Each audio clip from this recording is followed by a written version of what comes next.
De suivre ce magazine kiosque de ce mardi 28 novembre 2023. Alors, nous allons analyser l'actualité, commenter avec deux invités. C'est Gandhi Bokabo qui sera face à Roger Bondengola, à qui je dis bonjour Gandhi. Bonjour. En forme? Bon, on essaye tant bien que mal, malgré les difficultés que nous avons au quotidien, notamment en matière de transport. Je ne sais pas quelles sont les solutions. On tourne en rond, personne ne prend de décisions. À la fois, il y a plus de véhicules qui circulent. À la fois, les trous ne cessent de se multiplier à chaque fois qu'il y a de pluie. Mais en face, on ne voit pas la réaction des autorités de la ville pour pouvoir juguler tout cela. Non seulement les embouteillages, mais aussi réduire le nombre de trous qu'il y a sur la route qui occasionnent des bouchons terribles. Voilà. C'était votre introduction. Alors, tu as massacré mon nom, Roger Bondenguele. Roger Bondenguele, désolé. Roger corrige, Roger Bondenguele. Bonjour à vous également. Bonjour Gisèle et Toko.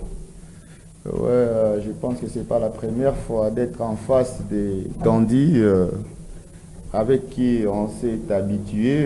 Je pense qu'il n'y aura pas de raisons pour qu'il y ait animosité entre nous.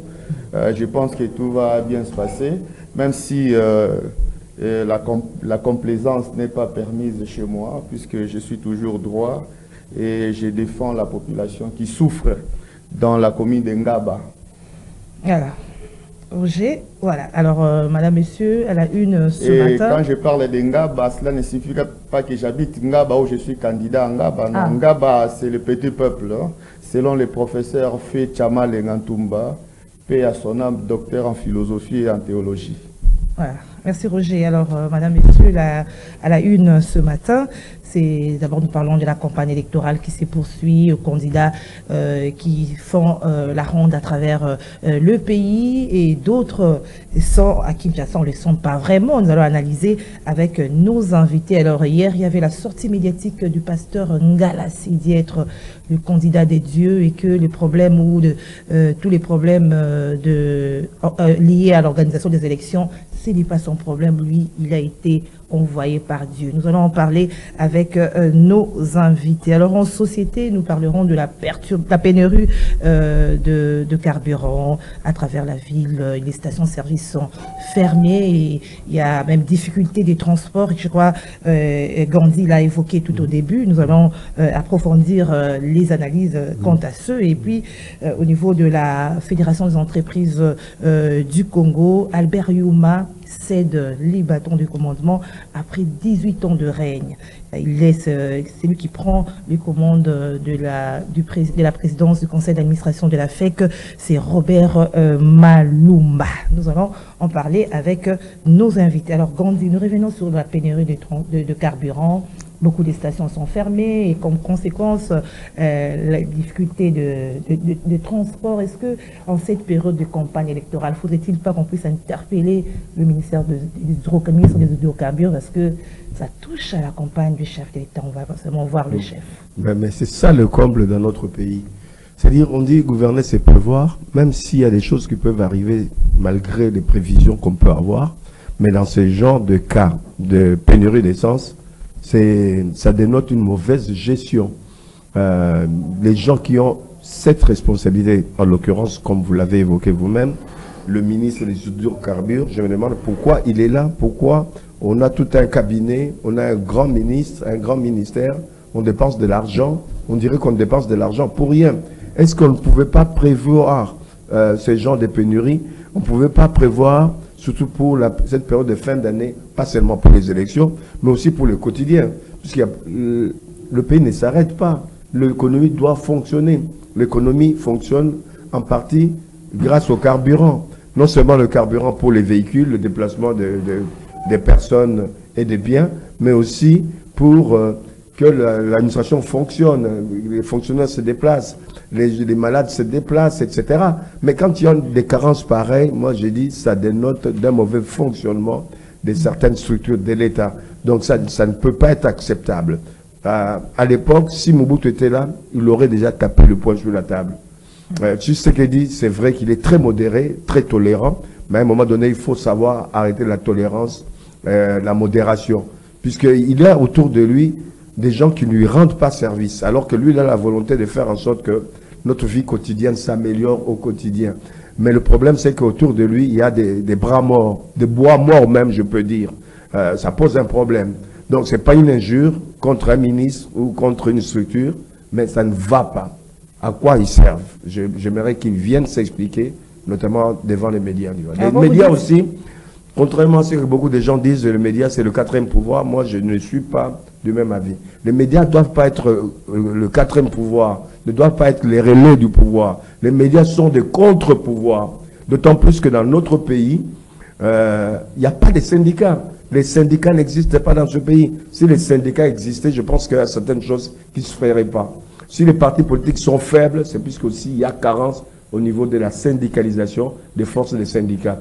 Donc, en ce moment-là, moi, je dis que les médias, nous, les médias, ont une force terrible. Pas d'être le relais du pouvoir, quatrième pouvoir, comme on enseigne dans les écoles de journalisme. Les médias sont des contre-pouvoirs. Ils sont là pour dire, là, ça ne va pas. Là, on applaudit, ça va, etc.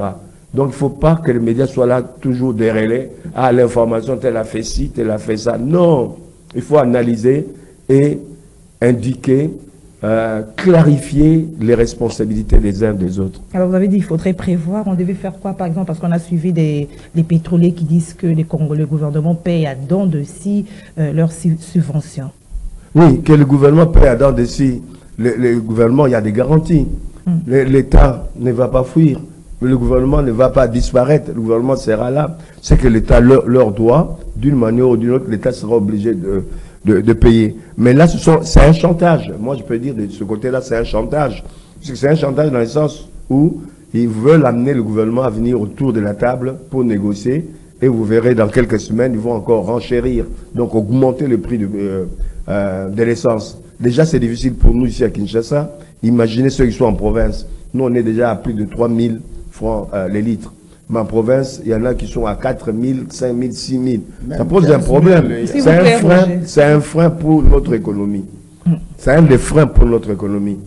Moi, je dis l'État devrait obliger d'une manière plus ou moins dictatoriale que les choses fonctionnent normalement, puisque l'État ne fuira pas. L'État a eu des engagements et l'État fera en sorte que ces engagements soient respectés, même s'il y a du retard. Voilà, merci Gandhi. Alors Roger, quelle analyse vous faites de cette situation, vous également?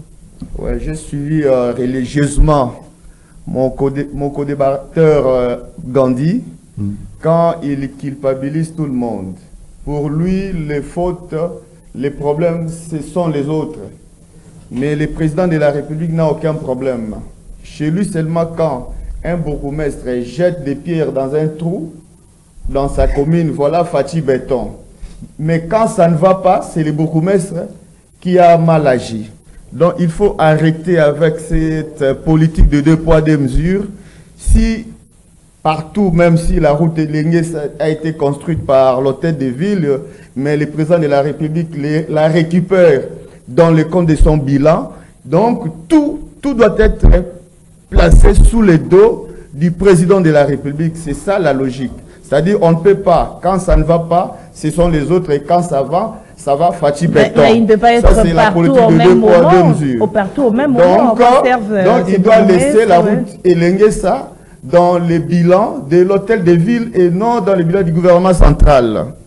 Donc les problèmes du carburant, comme a dit, moi j'ai subi ça. Donc c'est chaque jour, il y a les prix qui augmentent, même de façon informelle. C'est-à-dire, vous venez aujourd'hui, vous trouvez un litre à 3100 francs. Demain, vous arrivez un litre à 330 francs, et à 3030 francs, et 130 francs. Et ça augmente comme ça jusqu'à 3250 francs.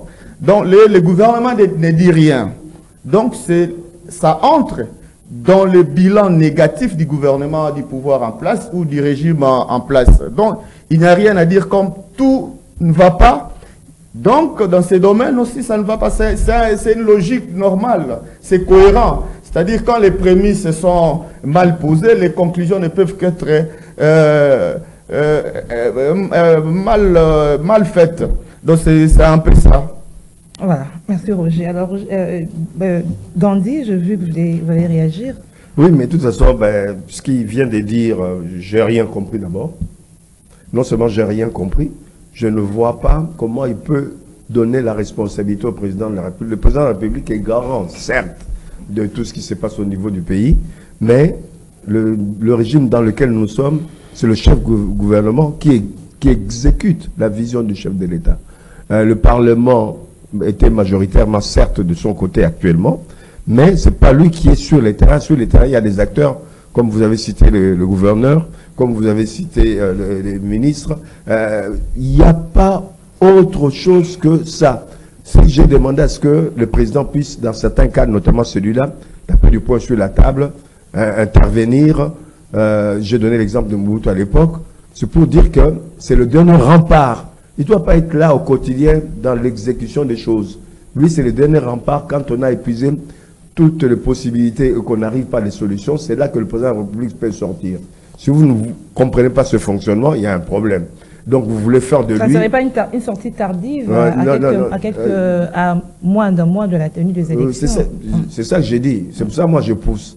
C'est pour ça que je voudrais que la presse devienne un contre-pouvoir, qui est plutôt le quatrième pouvoir.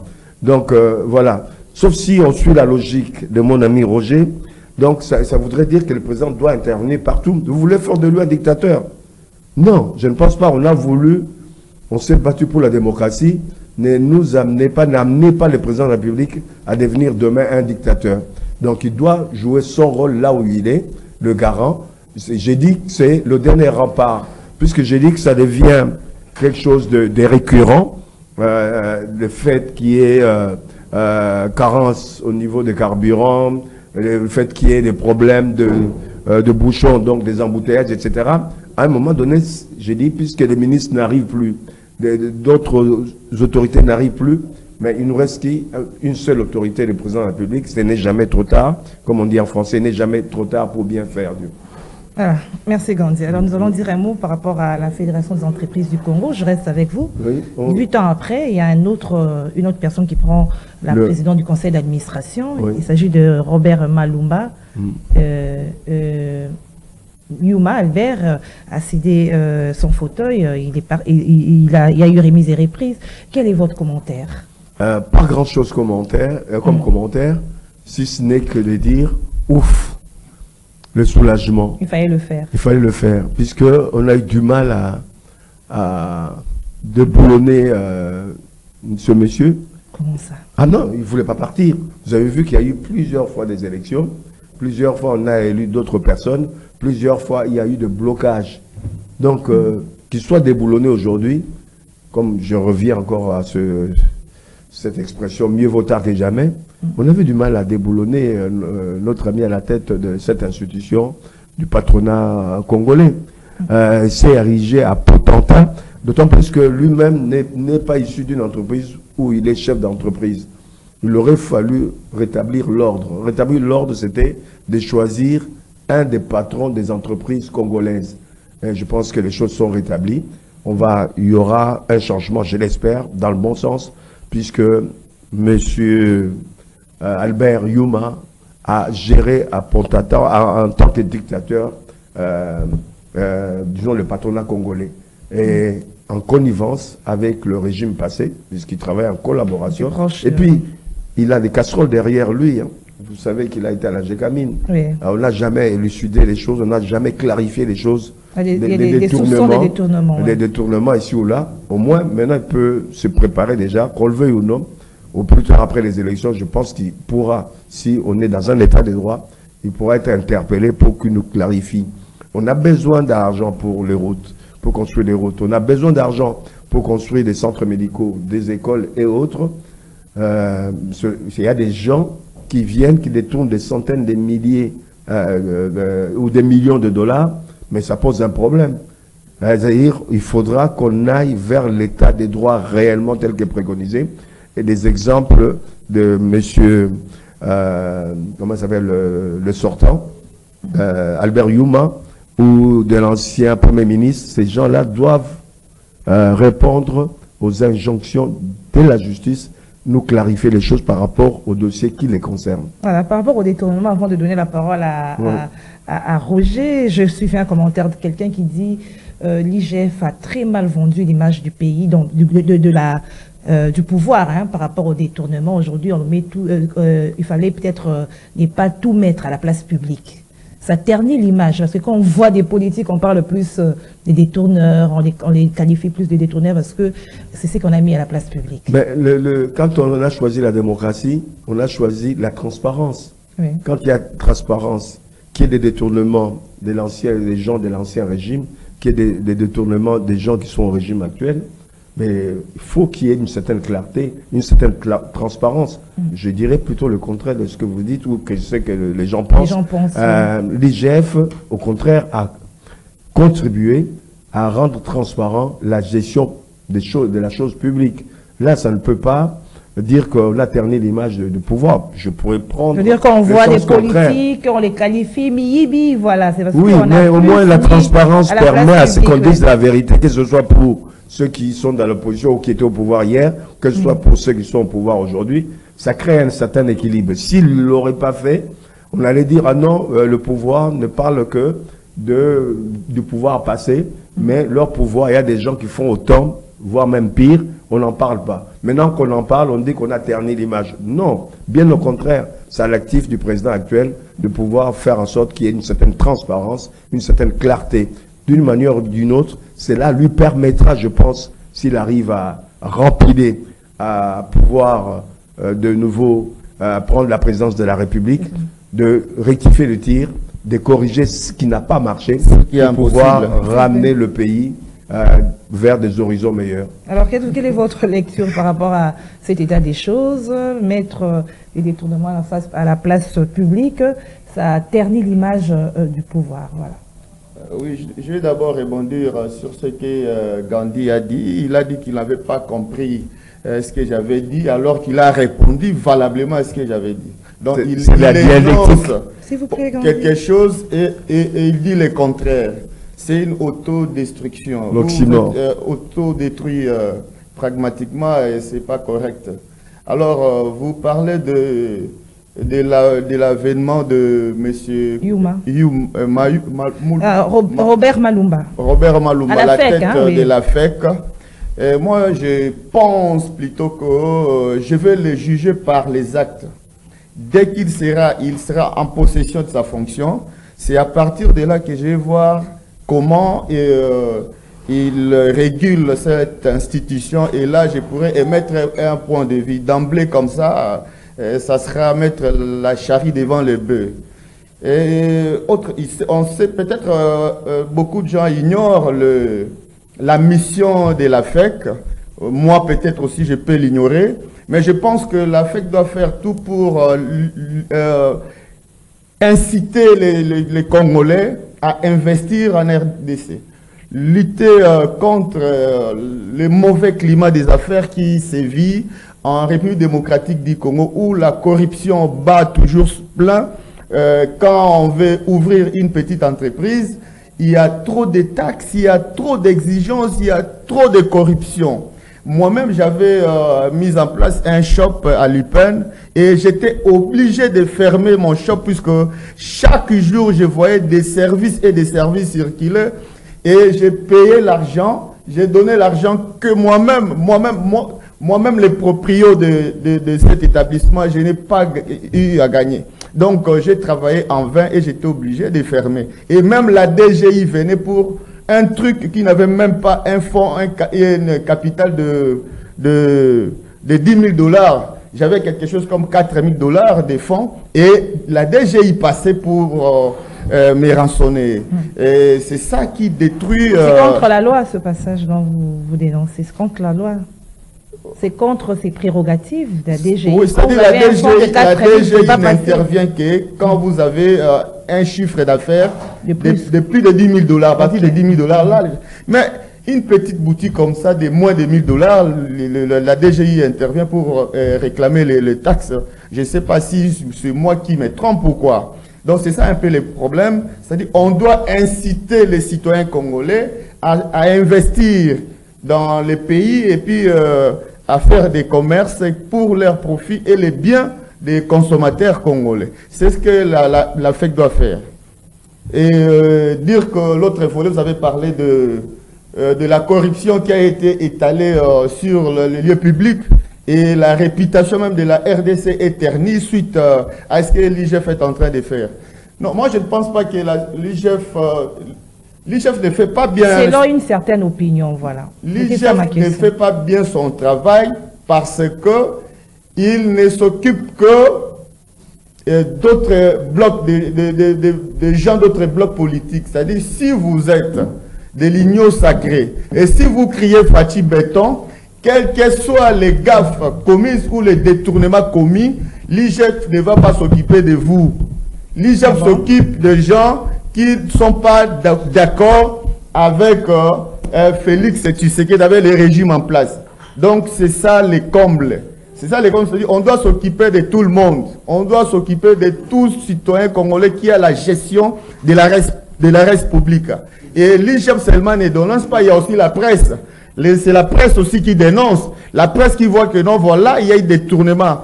À l'ONATRA, il y a eu des tournements. Au ministère du portefeuille, c'est la presse qui dénonce et non l'IGF.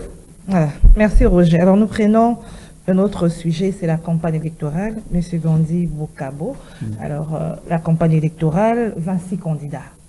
26 candidats avec 2 femmes, bien que 3 autres se sont ralliés au candidat Moïse Katumbi. Mais comment est-ce que vous jugez cette campagne? Parce qu'on a comme l'impression qu'il n'y a que 3 ou 4 qui sont visibles. Comment est-ce que vous jugez? C'est une campagne qui est terne. Terne par le fait de ne pas avoir des gens de grande envergure.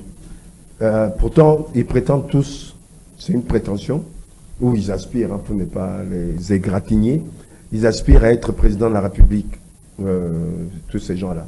Mais ils manquent d'envergure. Comment on peut vouloir devenir président de la République alors qu'on manque d'envergure? Ils sont 26, ou du moins 3 se sont désengagés au profit de Moïse. Mais c'est pour prouver aussi que les 3 qui se sont désengagés, ils étaient partie prenante, croyant qu'ils avaient des capacités.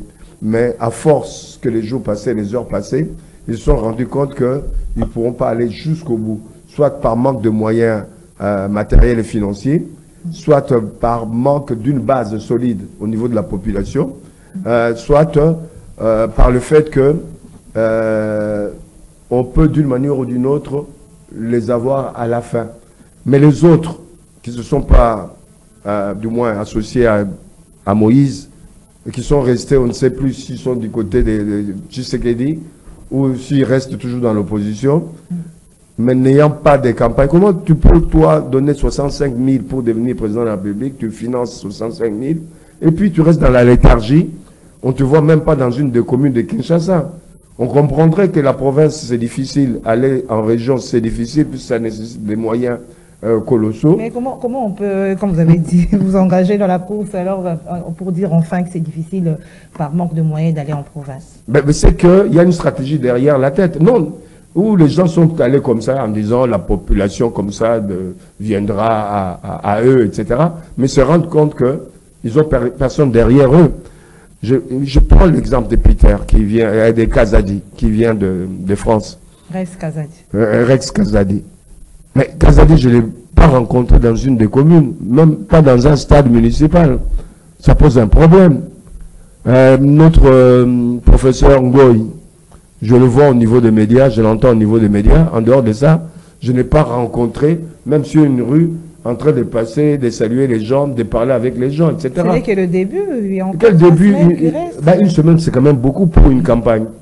Et regardez en une semaine ce que Moïse a fait, regardez en une semaine ce que Tshisekedi a fait. Voilà les gens qui veulent réellement. Eux, ce n'est pas une prétention, c'est une aspiration. Tandis que pour les autres, là, je pense que c'est une prétention. Le troisième qui arrive, Bonan Malan, a fait aussi quelque chose, on peut les citer, Fayoulou. Mais sorti de ces 3-là, moi, je ne vois personne. C'est Sanga, de manière timide aussi. Il fait des artifices ici ou là, comme dans le Bandundu, etc. Mais il n'y a pas grand-chose à se mettre sous la dent. Tout est terni, éterne. Mais je ne vois pas où ils vont aller d'ici. Vous dites qu'il y a à peine une semaine. Oui. Mais à la fin de la 2e semaine, ou quand on va démarrer la 3e semaine, les choses vont s'effilocher de nouveau. Vous verrez Il y en a qui vont rallier encore Katumbi, Moïse. Il y aura peut-être 2 ou 3 partis. Le reste, vous verrez à la dernière minute, ah non, on est avec le président de la République, puisque c'est le moindre mal. Vous verrez vous-même, on se retrouvera à la fin avec 5 ou 7 candidats à la fin pour les élections. Est-ce que c'est pas parce qu'il y a des doutes par rapport à la tenue des élections, de doutes qui a été émise même par le cardinal Ambongo? Mais s'il y a des doutes, pourquoi est-ce qu'ils se sont inscrits dans cette bataille, dans ce combat? S'il y a des doutes, quand on doute, on s'abstient. Disons, c'est l'adage qui dit ça. Dans le doute, on s'abstient. Ils ne sont pas abstenus. S'ils sont allés, c'est puisqu'ils croyaient qu'il y avait des élections.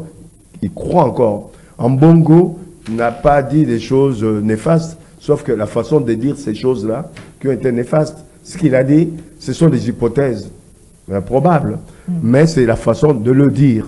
Il fallait le dire comment? Il fallait le dire, l'habiller autrement. Et puis, c'était pas lui. C'était le rôle encore, excusez-moi, c'est pas puisque j'aime beaucoup la presse et le journalisme, c'était à la presse de faire ce genre d'analyse. Les incantations des églises, on n'en a pas besoin dans ce genre de choses. C'est pas un homme à avertir. Non, non, non. Il n'avait pas à avertir. Lui doit venir avec une idée simple. Vous êtes tous les fils du pays, que vous soyez de l'opposition, du pouvoir, que vous soyez chrétien, athée ou agnostique. Ce que nous concourons tous, nos démarches concourent à faire de ce pays un grand pays où le peuple vivra mieux. Pour cela, il faut éviter telle chose. Mais la façon dont lui il a construit ses phrases, c'est tendancieux. C'est tendancieux. Donc les élections, qu'on le veuille ou non, les élections auront lieu. Sauf situation catastrophique, puisque on n'a pas la science infuse ni la boule de cristal pour pouvoir lire l'avenir. Mais pour le moment, les éléments en notre position prouvent qu'il y aura des élections. Des bonnes élections. Oui, puisqu'il y a des bonnes élections, on jugera après. On ne peut pas les dire à l'avance. Quand vous voyez l'engouement des gens qui sont à la députation provinciale ou nationale, vous voyez des banderoles, des affiches. Ça prouve que quelque part, il y a quelques personnes qui croient à ces élections-là, qui souhaitent, qui veulent devenir députés ou conseillers municipaux, etc. Comme moi d'ailleurs, en Ngaliema, je ne dis pas mon numéro. Gandhi Boka Bokasende sera candidat à la base, conseiller municipal, alors que j'aurais pu prétendre à la députation nationale ou provinciale, mais je préfère aller à la base puisque c'est là qu'on va construire le pays. Non seulement au niveau des territoires, mais aussi au niveau des communes. J'ai choisi Ngaliema puisque Ngaliema, on peut faire beaucoup de choses. Ngaliema vit la léthargie aujourd'hui, avec le bourgmestre qui est là, Dieu merci, qui veut rempiler. Mais pour quel bilan? Il n'y a pas de bilan. Donc nous, des gens comme moi, on vient pour apporter un renouveau. Je peux dire des choses que certaines communes pouvaient faire, ne l'ont pas fait. Moi, je ferai en sorte, si je suis élu, je ferai en sorte qu'il y ait des ambulances dans ma commune. Je ferai qu'il y ait des camions d'incendie. Je financerai les agriculteurs, les femmes agriculteurs ou les hommes. Je financerai. Comme une baguette magique. Non. Avec quels moyens? Avec quels moyens? On cherchera les moyens là où il faut pour avoir même des finances, aider les jeunes entrepreneurs. On sait que ces bourgmestres pleurent et des problèmes de financement. Ils pleurent parce qu'ils n'ont pas d'idée. Ils n'ont pas d'idée. Ils attendent que tout leur vienne de l'État. C'est pour ça qu'ils pleurent. Ils pleurent par rapport à leur salaire. Ils pleurent sur les investissements qu'ils ne peuvent pas faire. Ils peuvent créer une dynamique pour faire en sorte que l'économie fonctionne à l'intérieur. Si aujourd'hui on lance l'agriculture, ça va non seulement créer des emplois, ça fera en sorte que les habitants de Ngaliema, par exemple, achètent des produits, certains produits vivriers, moins chers. Puisque lieu qu'on attend que ça vienne de Bandundu ou de Congo central, le coût de transport. Alors si c'est fait sur place, il y a de l'espace. Des espaces, on en trouvera. Il y a des espaces. Il y a des espaces, mais au moment où on sait qu'on construit partout. Mais non, là, on est en train de morceler des constructions. L'État a des prérogatives, s'il faut même, à un moment donné, négocier avec certains habitants pour gagner de la surface, pour pouvoir développer l'agriculture, pour pouvoir construire des logements sociaux. Ils vont abandonner leur maison. Voilà, alors, ne vous les monopolisez pas la parole. Alors, Roger, vous également, quelle analyse vous faites de cette campagne? Gandhi disait qu'on voit que 4 candidats qui sont visibles. Moi également, je vois 4 personnalités en train de garder la tête hors de l'eau. Je vois Primo, Moïse Katumbi, Sekundo, Martin Fayulu, Tertio, Mukwege, et puis quarto, je vois Félix Tshisekedi, donc je vois les 4 personnalités qui émergent. Mais les autres sont dans une léthargie, particulièrement les concepts, tels qu'on ne sait pas si on peut se demander, mais pourquoi ils ont postulé? Ils ont postulé pourquoi? On dit, on a déjà lu quelque part, non, Bategeli Moïse Katumbi, Nini Nabango, et comme cette Kikuna Teki candidature na 300 000 $, et Matata Teki ceux qui na 200 000, et Franck Dion a Teki na 200 000. Maintenant, ça signifie quoi? Maintenant, les candidats qui vont vendre leur candidature auprès de Félix Tshisekedi, ils diront quoi? Puisque beaucoup qui sont là, ils sont derrière les chefs de l'État Félix Antoine Tshisekedi, derrière les candidats Félix Tshisekedi. Et pas plus tard, ils seront récompensés, ils vont être payés et remboursés pour soutenir les candidats Félix Tshisekedi. C'est un peu ça. C'est pas Moïse Katumbi qui est celle à acheter la candidature des autres. Mais il y aura beaucoup qui vont se ranger derrière Félix Tshisekedi pour le soutenir plus tard, et il n'y aura rien de bon puisqu'ils ne sont pas, ils n'ont pas d'impact sur la société congolaise. C'est un peu ça. Donc, il y avait une question. Non, c'était par rapport à la campagne électorale. Ouais. Oui, la campagne, vraiment, elle est un peu timide, même dans la députation.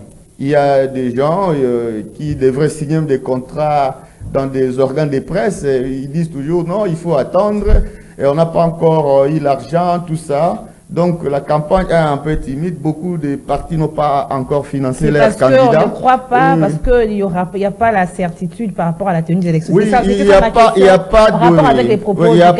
pas de certitude. Bien sûr, ça se voit. Ça se voit. Vous voyez. Jusqu'aujourd'hui, est-ce qu'il y a eu, vous avez vu des machines venir et acheminer dans des différents centres partout au pays comme on les voyait autrefois? Moi, je n'ai pas vu des images comme telles de distribution de machines à voter et d'autres appareils qui concourent à l'élection, à des bonnes élections. Moi, je n'ai pas vu ça. Donc, je peux dire et mettre des doutes à ce stade pour dire que non, la tenue des élections, entre guillemets, est hypothétique. Donc, c'est pas étonnant que Monseigneur Ambongo, le cardinal Ambongo, qui est aussi Monseigneur, puisse voir cela de loin en tant que visionnaire. Donc, le fait de dire que non, Monseigneur Ambongo s'est exprimé de façon brute, c'est porter une insulte grave à l'Église catholique et à son autorité morale. Donc, il fallait que Gandhi puisse retirer ses propos. Un évêque comme cardinal Ambongo ne peut que s'exprimer comme il faut, sans problème et sans reproche. Puisque la Bible dit un évêque doit être irréprochable. Et de cette façon, lui aussi, il l'est. Voilà. Merci Roger. Alors, il y a un candidat de Dieu, c'est le pasteur Galassi. Il dit que les problèmes des fichiers les problèmes qu'il rencontre la CENI, ce n'est pas son problème. Lui, il sera proclamé par la CENI. Qu'est-ce que vous en pensez? Ah, voilà un qui croit aux élections comme moi. Mais sauf que là où je ne suis pas d'accord avec lui, comment est-ce qu'il peut être le candidat de Dieu? Comment est-ce qu'il peut être le candidat de Dieu? Les autres sont des candidats de qui? Nous sommes des candidats des hommes comme nous. Nous ne pouvons pas être les candidats de Dieu. Dieu ne choisit pas une seule personne. Dieu est là pour tous, comme on dit. Donc, ce sont des balivernes que les hommes, soi-disant de Dieu, entre guillemets, d'ailleurs, se font appeler hommes de Dieu. Il n'y a que des populations comme les nôtres qui peuvent croire à ce genre d'insanité. Des choses spirituelles. C'est quelle spirituelle? Non, quand c'est la spiritualité, ben, quand on parle de spiritualité, quelle est notre spiritualité, nous, Congolais? Quelle est notre spiritualité? Nous avons des religions importées, catholiques, des protestantes, le judaïsme, puisqu'on embrasse tout ce qui vient de l'extérieur. On est comme ce qu'on appelait à l'école des buvards. On n'a pas de religion. Donc, derrière, on n'a même pas, nous, chez nous, des spiritualités. Moi, je connais ce que je peux, moi, défendre. C'est comme il y a des spiritualités dans nos traditions. Je prends l'exemple de la spiritualité Congo, qui est négligée ici par le fait que les églises ont pris la place de nos spiritualités. Mais quand vous regardez des pays comme le Brésil, quand vous regardez des pays comme la Colombie, ces gens-là, dans la communauté noire, dans les États où il y a une prédominance des Noirs, mais eux aussi, eux, arrivent à faire survivre notre spiritualité, notamment la spiritualité Congo. Allez en Colombie, vous allez dans les Palenca Negra, vous trouverez une langue hybride, en partie Congo, en partie espagnol. Vous verrez que quand ils font leurs incantations, ils le font par rapport au rite d'ici, de l'Empire Congo. Au Brésil aussi, il y a des États comme ça, où eux, ils ont gardé la spiritualité. Ici, quelle spiritualité a Bongo a par rapport à nous? Je suis catholique moi-même. Je vais là en tant que religion, en tant que culture qu'on a eu, acquis par la colonisation. Moi, je l'ai eu par mes parents. Mais il n'y a pas de spiritualité. Notre spiritualité, on le retrouve dans nos traditions. Quand vous allez dans les églises évangéliques, je n'ai rien contre, mais ils ne veulent pas qu'on parle de nos rites, de nos traditions. Mais nous n'avons plus de spiritualité, ou on est en train de perdre notre spiritualité. Dieu merci, ailleurs, des gens qui sont partis il y a 2, 3, 4 siècles, qui ont quitté le continent africain, notamment l'Empire Congo, où on a pris aussi pas mal d'esclaves, eux sauvegardent à ces jours cette spiritualité congolaise, notamment Congo. Donc en bref, ce message, en bref, qu'est-ce qu'on peut retenir de votre réaction par rapport à cette sortie médiatique? Ben, la sortie médiatique de notre pasteur là, qui s'occupe de ses brebis dans son église, ce serait mieux que plutôt de lancer de ce genre de balivernes. Roger, votre analyse? Par rapport aux déclarations ou à la déclaration de ces candidats pasteurs, quand il dit que c'est une candidature de Dieu, c'est-à-dire c'est Dieu qui l'a envoyé. Et je sais que quand il va échouer, il dira que c'est Dieu qui a voulu que j'échoue. Ou il dira quelque part que non, voilà, alors Dieu... vous attendez à son échec? Mais c'est clair, je ne l'ai pas vu quelque part, comme a dit Gandhi, même pas dans un stade municipal, je ne l'ai pas vu. Même aucune photo, que non, voilà, il était quelque part. Je ne l'ai pas vu. C'est-à-dire, il est là dans sa maison, dans son église, en train de battre campagne dedans l'intérieur. Mais il n'est pas à l'extérieur de son église. Et je pense que son église, là, compte combien de membres qui vont voter pour lui et il aura quel pourcentage. Donc je pense qu'il aura moins de pourcentage que ce que Moki a eu en 2018. Oh. Donc je suis tout à fait convaincu. C'est-à-dire qu'il dira tout sera entre les mains de Dieu. C'est-à-dire quand il va échouer, c'est Dieu qui n'a pas voulu que je puisse réussir. Donc comme il postule, c'est toujours Dieu. C'est-à-dire tout c'est entre les mains de Dieu. Et concernant la religion, comme a dit mon frère Gandhi, chez nous, qu'est-ce que moi j'ai remarqué? Chez nous, les Africains ou les Congolais, il n'y a pas de créateur de religion.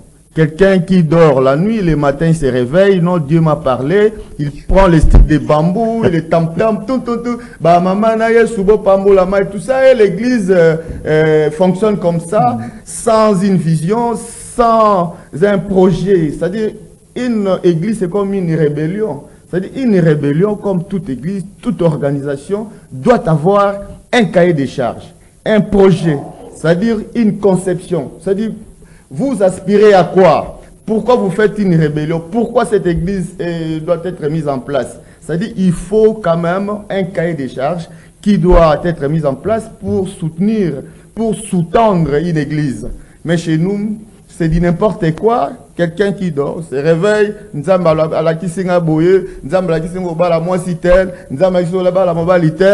a pas de sérieux dans ce que nous sommes en train de faire du point de vue spirituel. C'est ce qui a fait que l'Afrique ne puisse pas progresser dans la création des religions et dans la spiritualité dans son ensemble. Donc, puisqu'il n'y a pas eu de gens capables de rédiger des projets, des religions qui vont devenir mondiales. Vous allez même voir, comme la religion kimbanguiste par exemple, c'est Kimbangu qui a laissé ça, mais son fonctionnement, par exemple, le statut a été déposé au niveau du ministère après des années 60. Mais Kimbangu est mort quand? Puisqu'il n'avait rien écrit. C'est-à-dire les problèmes qui se posent, c'est les problèmes de l'écriture aussi. Mais comme nous avons embrassé aussi la colonisation, donc c'était difficile pour les anciens de rédiger, de mettre sur papier leurs projets pour que leur religion puisse connaître un certain essor ou un essor certain. C'est ça. Alors, Gandhi, vous voulez dire qu'il faudrait dissocier les spirituels à la politique, c'est comme on dit, arrondir à César ce qui est à César. Et surtout la religion à la politique, puisque la spiritualité c'est autre chose. La religion, voilà. La religion, puisque la spiritualité est plus profonde. On n'a pas de spiritualité. On a eu une spiritualité. On en a encore d'une manière un peu effacée au travers de nos traditions. Là, il y avait une spiritualité. Notre spiritualité, c'était par rapport à nos ancêtres. On transcendait par nos ancêtres.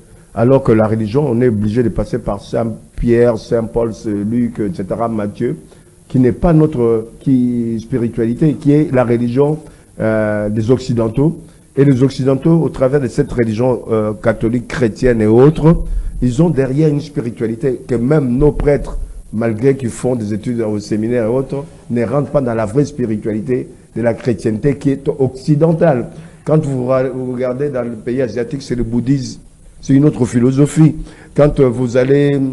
le seul continent qui a essayé de créer ce que moi j'appelle le syncrétisme, qui a fait une synthèse entre la chrétienté et leurs origines, c'est le pays d'Amérique latine, c'est-à-dire, je vous ai cité quelques États comme la Colombie, comme le Brésil. Ils créent un syncrétisme entre la tradition africaine et la religion chrétienne. Mais le problème, c'est que nous, on est dans l'incapacité de créer le syncrétisme. Au mieux, on aurait pu créer le syncrétisme ou garder nos traditions, nos rites, notre spiritualité ancestrale. Mais la religion, pour revenir à la question essentielle, c'est la religion et la politique. Pourquoi pas? Puisque le politique, il y en a qui appartiennent à telle ou telle église, telle ou telle religion. Mais l'État doit transcender, être au-dessus des religions.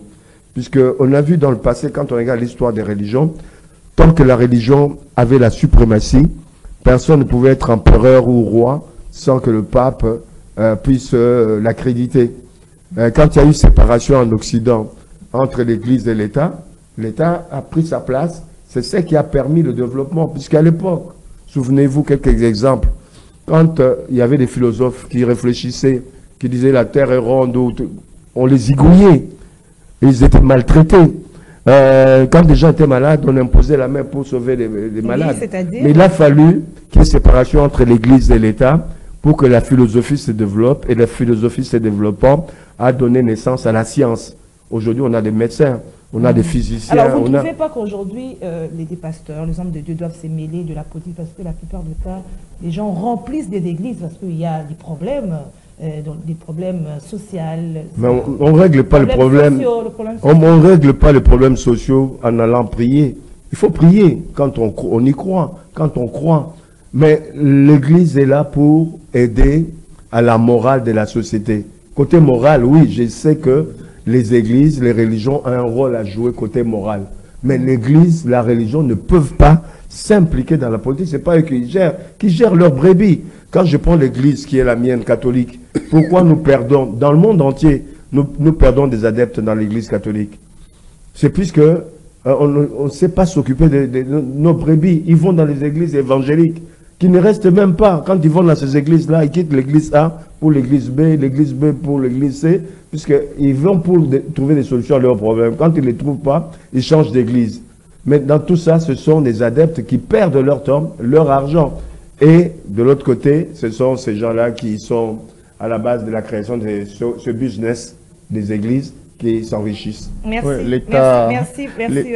L'État congolais, c'est un État laïque aussi, État laïque, hein, donc la religion n'est pas concernée par l'État congolais, c'est-à-dire tout ce qu'on peut faire, ce qui est religieux ne concerne pas l'État congolais qui est apolitique. Merci Roger, nous sommes arrivés à la fin. Merci Gandhi. Merci. Merci Roger. Merci à vous fidèles téléspectateurs. Je vous retrouve demain à la même heure avec le même plaisir. Au revoir.